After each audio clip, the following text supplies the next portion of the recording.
This week on Real Talk with Denver7 and CPR News, service with sacrifice. The math is simple. 1 in every 3 individuals that take their lives is a veteran. Many veterans who step up to fight for freedom return home to face a slew of struggles, from mental health to homelessness. It's a matter of what am I going to do? What's my purpose in life? This week, we're having a real talk about veteran experiences in our state and how organizations are stepping up to support our military heroes. Welcome to Real Talk with Denver7 and CPR News. I'm Denver7's Micah Smith. And I'm Colorado Public Radio's Nathan Heffel. Each week, in a partnership between Denver7 and CPR, we'll have a real talk about issues impacting underrepresented people across Colorado. Veterans in Colorado have sacrificed a lot to serve our country, and every day organizations here are working to repay that service. For many who serve in combat, what they experienced during war can stay with them well after their tour of duty. And many face a wide variety of challenges during the transition back to civilian life, including financial, physical, and emotional struggles. Veterans are also at greater risk of homelessness. The 2023 State of Homelessness in Colorado report from the Metro Denver Homeless Initiative shows more than 2,100 veterans accessed homelessness services in the region last year. The good news is the number of veterans experiencing homelessness is going down in the Denver metro region. And to tell us why is Missy Mish with the homeless program at the VA Eastern Colorado Healthcare System. Thanks for being here today. Thanks, my pleasure. So let's first talk numbers. Sure. All right. How much has the veteran homeless population dropped in the metro area? So during 2023, our data in collaboration with Metro Denver Homeless Initiative, they show that we have decreased veteran homelessness in Metro Denver by 17% during the course of 2023. And this continues a trend going back to 2020, each year showing a decrease in veteran homelessness in Metro Denver. Missy, are you seeing similar trends statewide?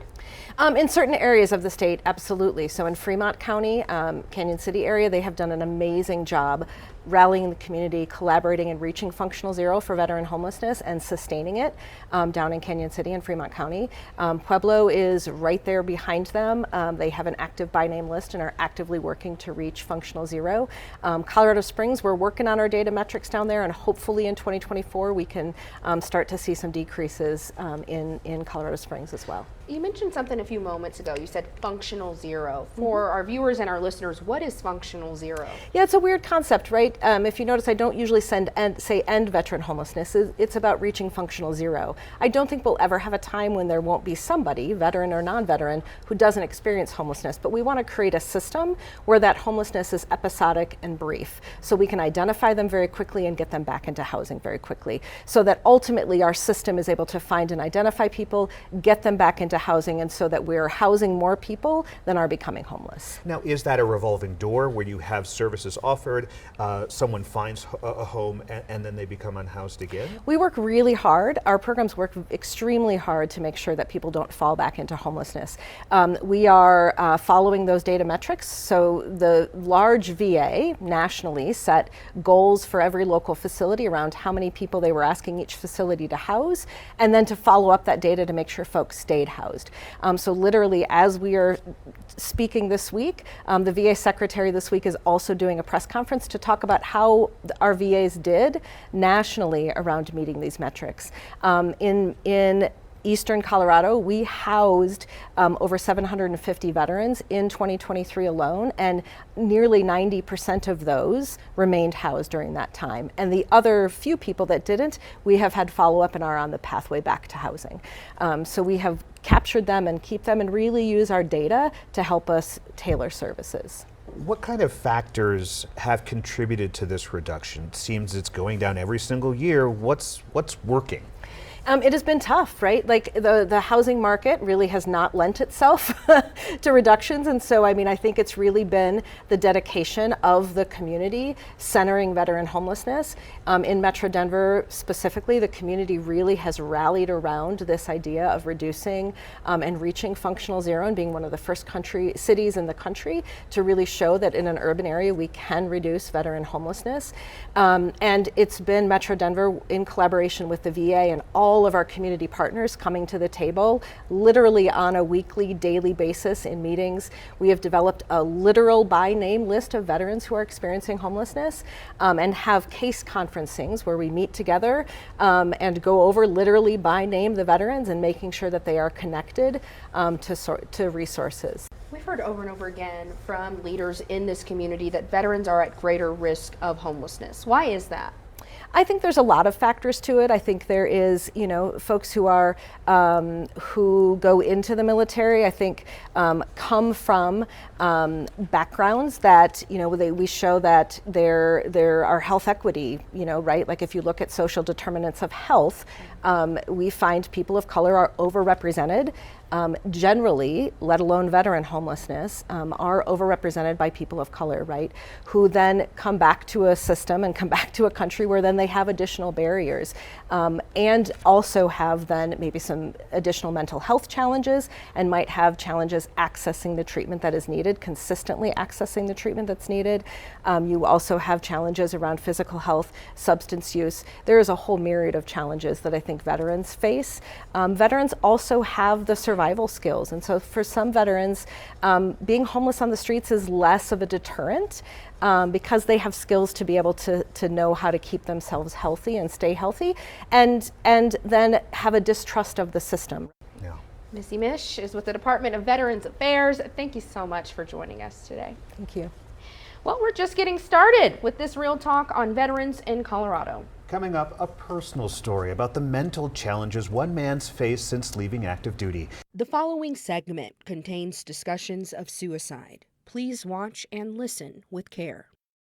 Welcome back to Real Talk with Denver7 and CPR News. I'm Colorado Public Radio's Nathan Heffel. And I'm Denver7's Micah Smith. This week, we're talking about the mental and physical challenges veterans can face as they readjust to civilian life after combat.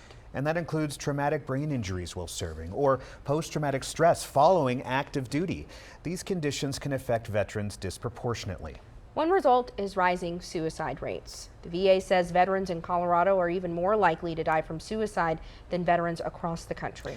The latest numbers are from 2021, and they show that out of 100,000 veterans nationwide, 34 died by suicide in Colorado. The number was even greater, more than 56 per 100,000. Now, every person who serves in the military has a different experience, and they also have different needs as veterans. So let's get some perspective from a group that started out more than 20 years ago as a grassroots effort to offer care and comfort to wounded service members in the hospital. And since then, the Wounded Warrior Project has grown to include more with mental health. Here to share more about these mental health struggles are Marine Corps veterans Zach Tidwell and James Herrera, who's the Vice President of Physical Health and Wellness for the Wounded Warrior Project. Thank you both for being here today. Zach, I want to start with you. What was your time like in the Marine Corps?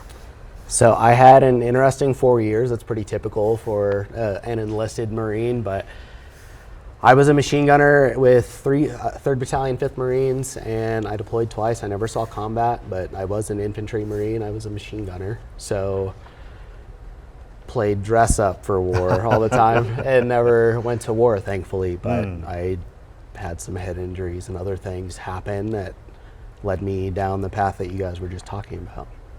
Would you mind sharing just a little bit more about what caused you to retire?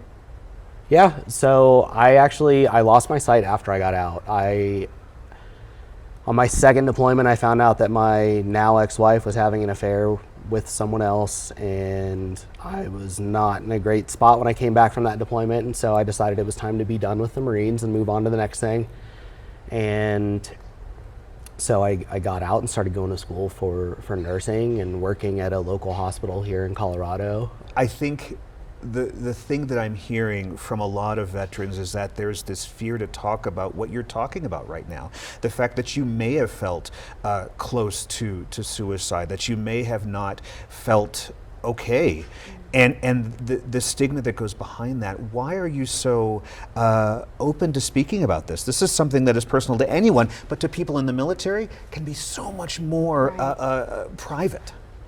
It's obviously there's the social taboo of it, but when you're especially in an infantry unit, like I've thought about this a lot, obviously looking back now, and and it serves its purpose while you're there, and you learn to just suck it up, and you develop that grit to get through whatever it is that you're presented with, and you will get the job done.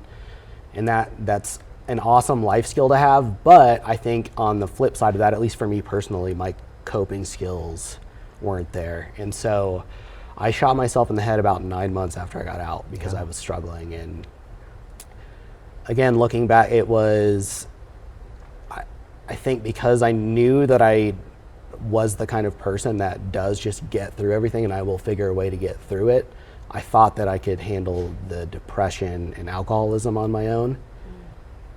And those are two different things looking back, but that didn't register to me then. And so that really caught up with me, and getting to the point where I'm open about it now has been a process. I used to get sweaty talking about it, and I didn't like talking about it and wouldn't open up to people about it. I would just say, oh, it was a head injury. Right. But the discussion would always lead down the path of like, so did you get blown up in Iraq? And I'd be like, mm-mm.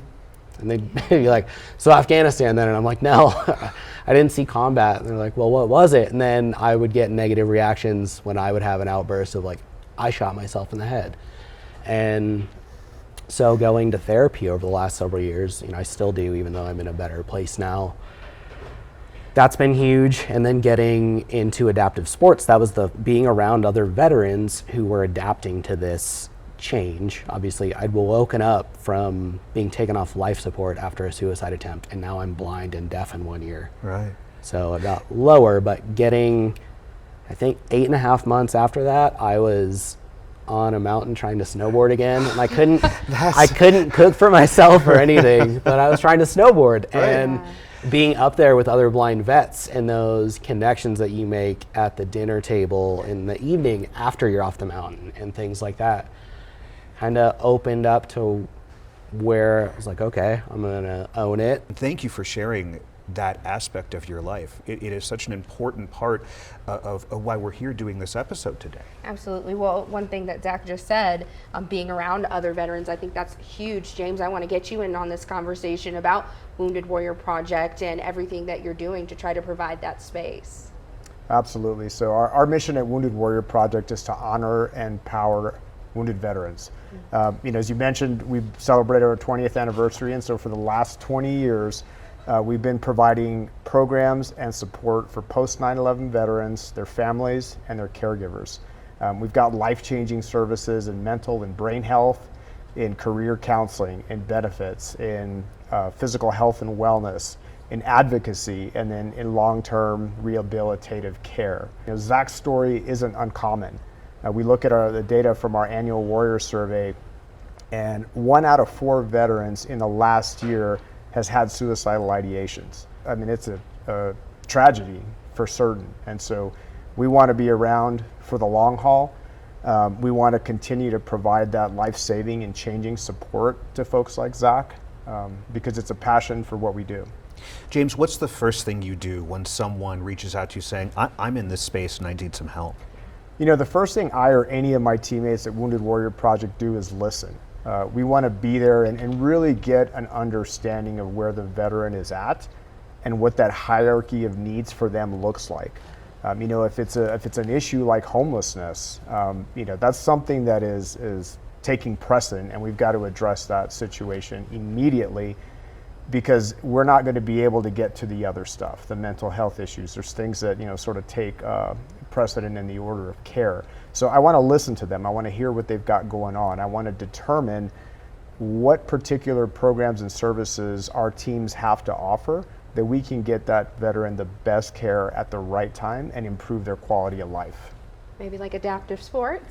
Absolutely, man. I love me some adaptive sports. I work with all of our physical health and wellness teams, and adaptive sports is such an amazing thing. Zach mentioned how empowered he felt. He was out there snowboarding. I actually heard a rumor that he jumped out of a plane not too long ago.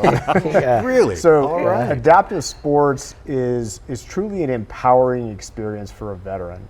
Those with physical injuries, they find new and creative ways to be able to participate, to have that sense of accomplishment and camaraderie, build skills.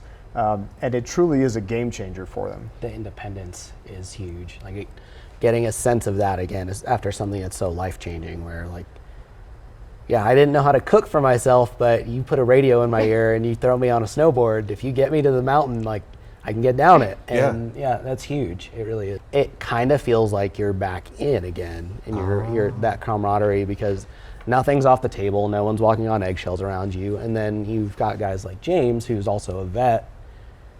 And when they're around you at these events, you know, they fit right in with everybody else. And it's someone that feels safe to go talk to. James, as an Army veteran, you definitely identify with what a lot of these guys are going through. This has been such a powerful conversation, and I'm being told to wrap, so I have to listen to my producers. But I want to thank you, Zach and James, so much for being here, for being vulnerable and open and honest, and thank you so much for your service. Thank you for having us. If you would like to learn more about the Wounded Warrior Project or get connected to their free programs and services, you can visit their website. It's woundedwarriorproject.org. And if you're struggling with thoughts of suicide, you can call or text the Suicide and Crisis Lifeline at 988 anytime, and you'll be connected with a crisis counselor for support. The following segment contains discussions of suicide. Please watch and listen with care. Welcome back to Real Talk with Denver7 and CPR News. I'm Colorado Public Radio's Nathan Heffel. And I'm Denver7's Micah Smith. Today we're talking about some of the challenges veterans face in Colorado. As we've discussed throughout the episode, veteran suicide in Colorado is an epidemic. Yeah, so let's turn our attention to El Paso County to dive deeper into some local numbers. In 2019, the Southern Colorado County saw on average one former service member take their own life. Get this, every week. That shocking statistic sparked immediate action. In 2022, a one-stop shop of sorts was set up to help veterans navigate everything from mental health care to food insecurity. It's a collaboration between UC Health and some nonprofits in El Paso County. It's known as Next Chapter, and the effort is making a big difference. To find out more about Next Chapter, I sat down with Damien McCabe, Director of Behavioral Health and Military Affairs at UC Health. In 2019, on average, one former service member took their life every week. A number like that seems so insurmountable. Give me a glimpse into how you decided to tackle this and form Next Chapter. Yeah, Nathan, the statistic, as shocking as it is, we still think is underreported. A lot of that has to do with the way individuals who take their own lives are discovered, and how police report that, and how coroners look at it. So, shocking as it is, we believe it probably to be higher. But we weren't the only ones in our community that were concerned about that. So we, as a healthcare organization, are already in partnership with any number of nonprofits in our community. And when the opportunity presented itself through a piece of legislation, SB 21129, we had the opportunity to apply for funds from the state, from the Behavioral Health Administration, to build out the collaborative we call Next Chapter. We call it Next Chapter intentionally because the stigma around seeking mental health prevents a lot of veterans and their families just from reaching out or even asking for help. We knew initially we had to get past a lot of that veteran cultural stigma that was out there. So we framed it as the next chapter of your life is not yet written. And you have the power today to change what happens tomorrow. I read that often when veterans are having these mental health issues, they're afraid to talk about it. They feel like they may be locked up, or their guns may be taken away, or they may be shamed. How do you overcome that, and what services do you provide to say, hey, it's okay that you're going through these issues? The challenge there is there's truth to the things you just said. Right? So we would never tell somebody nobody will take your weapons. But if you're in crisis and threatening to take your own life with your weapon, somebody's going to take your weapon. Yeah. When we designed our team and we recruited for the clinicians that would serve on this team, we went out and looked for veterans. We looked for veterans that represented the diversity of the military population. So when a veteran calls in crisis, the person answering that phone is a fellow veteran, somebody who probably also served in the same parts of the world that person has done. We reassure them and tackle that stigma within the veterans community immediately by having a veteran answer the phone and just listen, hear them out. And once we listen deliberately and intentionally and we hear them, then the second thing we do is, what do you want to do about that? Yeah. What do you want to do about that today? Rather than tell them what we are going to do for them or with them or to them, we ask them, What do you want to do about it? A veteran speaking to a veteran, helping a brother or sister through that Exactly. process. Now, with that said, that statistic we mentioned at the top here, has there been improvement because of what Next Chapter is doing? So it would be easy for me to claim that Next Chapter is the reason for the outcome, but again, this Wellness Collaborative is a part of a community response, and it's a community response we've now expanded into Pueblo County. In 2021, we had that staggering statistics of 52 lives. That represented about 32% of all suicide deaths in El Paso County. So, the math is simple. 1 in every 3 individuals that take their lives is a veteran. Right. In the first 6 months that we operated, we reduced the number of actual deaths, actual lives lost, actual veteran lives lost in El Paso County. And we reduced that portion of the overall suicide rate from about 33% down to about 25%. So now 1 in 4 individuals. If there's someone listening or watching who feels that maybe they're in crisis or knows someone who is in crisis, from a statewide perspective, where can they go? And then from a local, where Next Chapter is. The fastest way to get help in crisis today is to dial 988. If someone's a veteran, they dial 988 and then they press 1 after that, and that call is then routed to a Veteran Services specific operator who's going to answer that crisis call. The other thing people can do is simply go to an emergency room. If you are, or someone you know is thinking about suicide or harming themselves, it's a medical emergency. Get them to an emergency room as quick as you possibly can. If someone is in our service area, which is El Paso County, Teller County, Pueblo County, they could go online to nextchapterco.org, and when you do that, there's a form in there that says, when do you want us to call you? Not the other way around. The whole ethos of Next Chapter is to put the power in the agency back into the person, into the veteran or their family member, to start chipping away at that stigma immediately. And they tell us when they want to be connected, and then we work that out with them. They can also dial 888-719-VETS, 888-719-VETS. That phone number rings through to our veteran service partner, Mount Carmel, and they'll get routed to a veteran clinician who will take that call immediately for them. Damien, thanks so much for being here. I really appreciate it. This is such an amazing thing that you're doing. You're welcome, Dave. Now, Micah, as Damien mentioned, Next Chapter works closely with Mount Carmel Veterans Service Center in Colorado Springs, and I know you've seen a lot of work Mount Carmel is doing down there. I have, Nathan. I had the opportunity to connect with Mount Carmel, and Mount Carmel connects veterans to services they need and provides things like food services, rent help, employment assistance, and family support. I recently spoke to Mount Carmel Executive Director and Founder, retired Colonel Bob McLaughlin, about their mission. The most important thing to me is that nobody falls through the cracks. If you know somebody that needs help, we're here for them. If you need help yourself, we're here for you. In addition to the work it's doing in Colorado Springs, Mount Carmel also just celebrated 2 years of serving the Pueblo community. The organization also expanded to the St. Mary Corwin Hospital last year to try and reach veterans living in smaller, rural communities. Very important work. Yeah. And that's this week's episode of Real Talk with Denver7 and CPR News. You can find all of our shows on denver7.com/realtalk or at cpr.org/realtalk.